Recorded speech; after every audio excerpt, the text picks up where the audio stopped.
जदीद अदब की सरहदें जिल्द दोम मजमून नंबर 20 जिसका उन्वान है नए मंजर समात फरमाइए। ये सतरे लिखते हुए मुझे महसूस होता है कि शायरी एक मासूम काम है, इसलिए कि फ़रोग़ की शायरी की पहली और आखिरी पहचान इसकी मासूमियत है। ये मासूमियत और ज़्यादा नुमाया हो जाती है इसलिए कि हमारे नाम नहाद नए शायरों ने इसे लफ्ज़ों और मज़ीद लफ्ज़ों से गुनहगार कर दिया है, और यही नहीं, इसे लफ्ज़ों के गुनाहों के बोझ के साथ बाजार में संगे तिफला का निशाना बनने के लिए छोड़ दिया है। सूली पर चढ़ी हुई ये नाम नहाद जदीद शायरी गलत लफ्ज़ों की गुनहगार है। गलत लफ्ज़ों से मेरी मुराद ऐसे लफ्ज़ों से है जिनका ताल्लुक़ शायर की बातनी कैफियत और माशरे के बातनी आलम से ज़रा भी नहीं। बाजार में शायरी का ये मंजर इस बात से ज़ाहिर होता है कि शायरी अफलातून के खम और डियोजान्स के टब से निकलकर ज़िया मोहिउद्दीन शो में आ गई है। एक तरफ इसका ताल्लुक़ माशरे से कट गया है और उसे गुमशुदा दाखिलियत के सिवा कुछ नहीं कहा जा सकता, और दूसरी तरफ मकबूल मगर घटिया शायरी के रूप में इसकी डमी सड़कों पर चलाई जा रही है।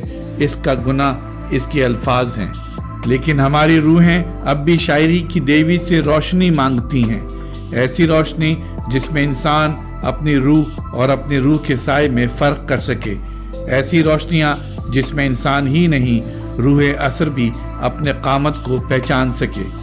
ये हमारे तनकीदी शऊर का मुतालबा है, लेकिन हम असर अदब का ये हाल है जैसे बेचारी इफिलिया जिसके सर पर कांटों का ताज था, शाखों से उलझकर चश्मे में डूब गई और उसकी मौत की खबर सुनकर कोई कह रहा है, इफिलिया मैं तेरे लिए आंसू क्या बहाऊं, तेरे चारों तरफ पानी है। ये पानी नई हकीकतों का इल्तिबास है। अगर उर्दू के हम असर अदब से आगे निकल कर सोचें तब भी साइंस और अदब इस बैनुल अक़वामी सूरत हाल से आँख नहीं चुरा सकते। अदब और साइंस दोनों नई हकीकतों के इल्तिबास का मंजर देख रहे हैं। इस हकीकत नुमा इल्तिबास में इंसान तसादुम का शिकार है।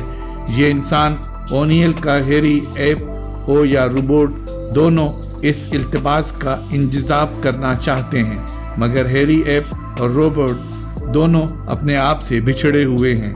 ये तसादुम खारिज में कवानीन फितरत से है और बातिन में अपने आप से। अगर तसादुम सचमुच ड्रामे की रूह है तो ये ड्रामा रूह के अंदर भी हो रहा है और बाहर भी। हम हर रोज अपने आप से बिछड़ी हुई मैं का तमाशा देखते रहते हैं, और हमारी तरह रईस फ़रोग़ में भी अपने आप से बिछड़ी हुई मैं का तमाशा होता रहता है। फ़रोग़ की शायरी इस तसादुम को सामने लाती है। इसकी शायरी पढ़ते हुए शायद आपको भी ये एहसास हो कि बातिन में रूहानी इंसान और हैवानी इंसान की कोल्ड वार कभी हल्की कभी तेज हो जाती है। जिंदगी कभी ज़मीनी कभी आसमानी मालूम होती है। जी चाहता है भेड़िए इंसान बन जाएं, इंसान फरिश्ता और फरिश्ते भेड़िए, यानी आसमान और ज़मीनी क़ुव्वतें एक हो जाएं। इन दोनों का एक दूसरे पर तसल्लुत ना हो, इनका मिलाप हो जाए, यानी इंसान पर वो हकीकत मुनकशिफ हो जाए जो ज़मीन को आसमानों से और आसमान को ज़मीन से मिलाती है, लेकिन इन दोनों का मिलाप नहीं होने पाता।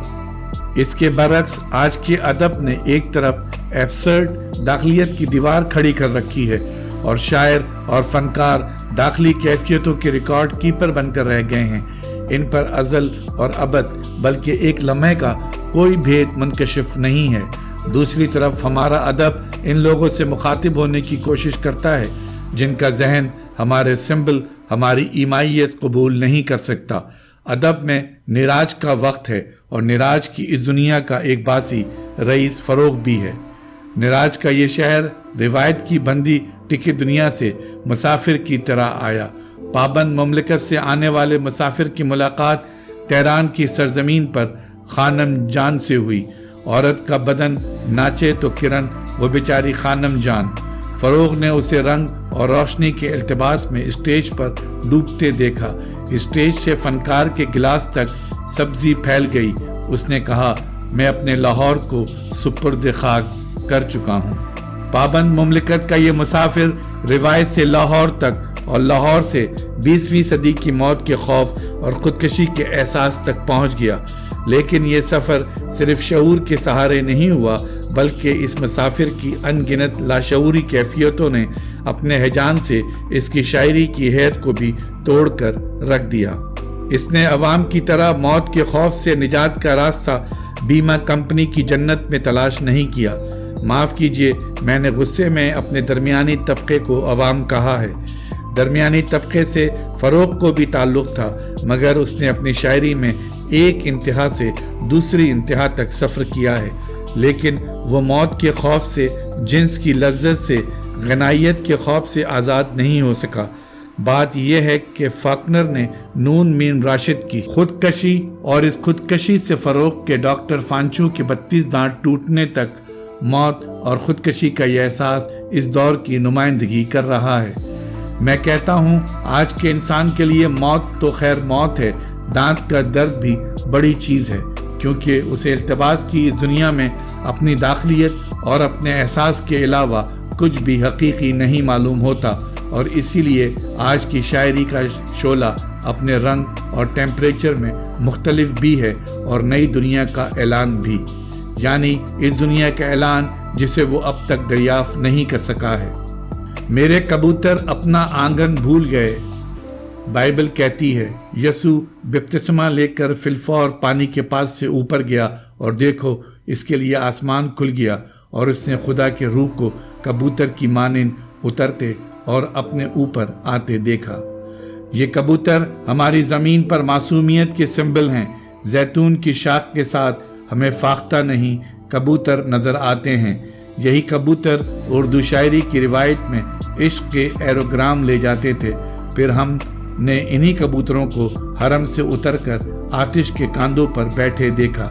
یہی کبوتر، ان کی چھتریاں، ان کی ٹکڑیاں، ان کے پاؤں میں بجتے ہوئے گھنگرو، ناصر کاظمی کی ہابی بن گئے۔ پکاسو کے اسٹوڈیو کے لیے فاختہ اور ناصر کاظمی کے گھر کے لیے کبوتر اس محبت اور معصومیت کا سمبل تھے جسے حیوانی انسان کبھی زخمی نہیں کر سکا۔ آتش سے ناصر کاظمی تک سب کے یہاں زندگی کا جبر اس کبوتر پر جھپٹنا چاہتا ہے۔ ڈری ہوئی معصومیت گھر بھول گئی ہے، اور آج کا فنکار سائنس اور تجربات کی نئی نامانوز فضا میں آ گیا ہے۔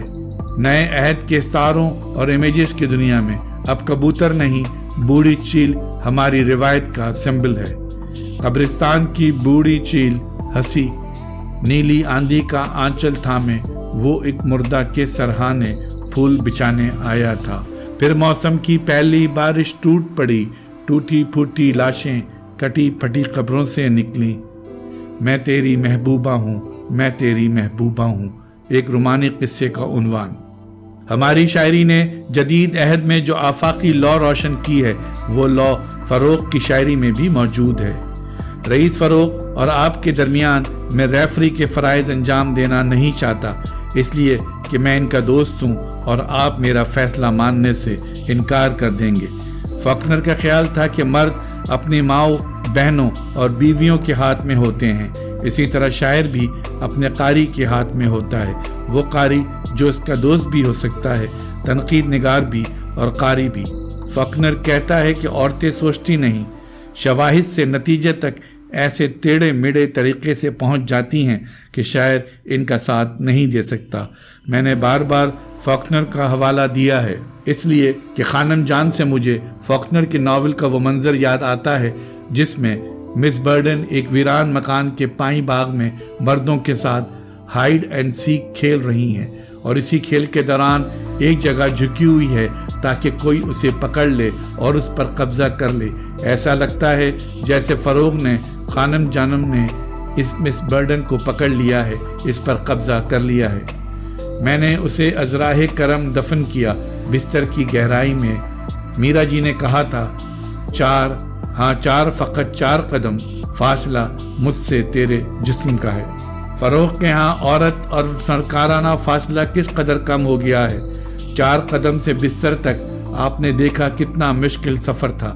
یہ سفر میرا جی سے فروغ تک نہیں मीरा जी के ऐसे हमारे अहद तक जिनसी शऊर का सफ़र है।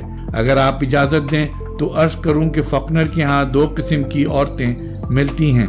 जी हाँ, बालिग और निकाह के काबिल 2 किस्म की औरतें। एक वहाँ के किसानों की कुन ज़हन भद्दी लड़कियाँ जिन्हें उसके ख्याल में हैवानात से अलग नहीं किया जा सकता, और दूसरी वो दुबली बोझवा लड़कियाँ जिनसे जिनसी तस्कीन किसी तरह हासिल नहीं की जा सकती।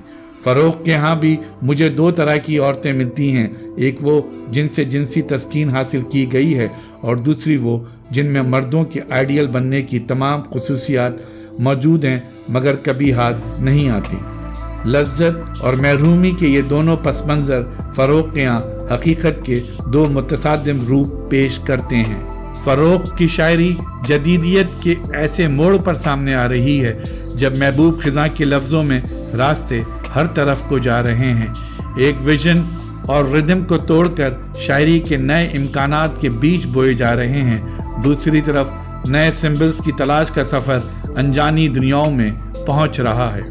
आज के फनकार की रूह अनदेखे को दिखाना चाहती है, नामालूम को मालूम बनाना चाहती है, अपनी दुनिया को अपने आप से जोड़ना चाहती है, बेमानवियत को मायने देना चाहती है, मगर हकीकतों के तस्वुरात एक दूसरे से टकरा जाते हैं और अनदेखी दुनिया अनदेखी रह जाती है। जानने से न जानने का दायरा और बढ़ जाता है। रईस फ़रोख का मिजाज गनाइयत है और उनकी शायरी इस गनाइयत में जदीद अहद के तसादुम को जज्ब करना चाहती है, जैसे हवा और पानी के तसादुम में लरसता हुआ कमल। माफ़ कीजिए, मुझे आपके और फ़रोख के दरमियान नहीं रहना चाहिए, क्योंकि आप जानते हैं मैं रेफरी नहीं बन सकता। मैं इनका दोस्त हूँ और मेरी गुफ्तगू एक ऐसे शख्स की गुफ्तगू है जो आधी उम्र तक फनकार के शाना बशाना गाम बगाम रह चुका है।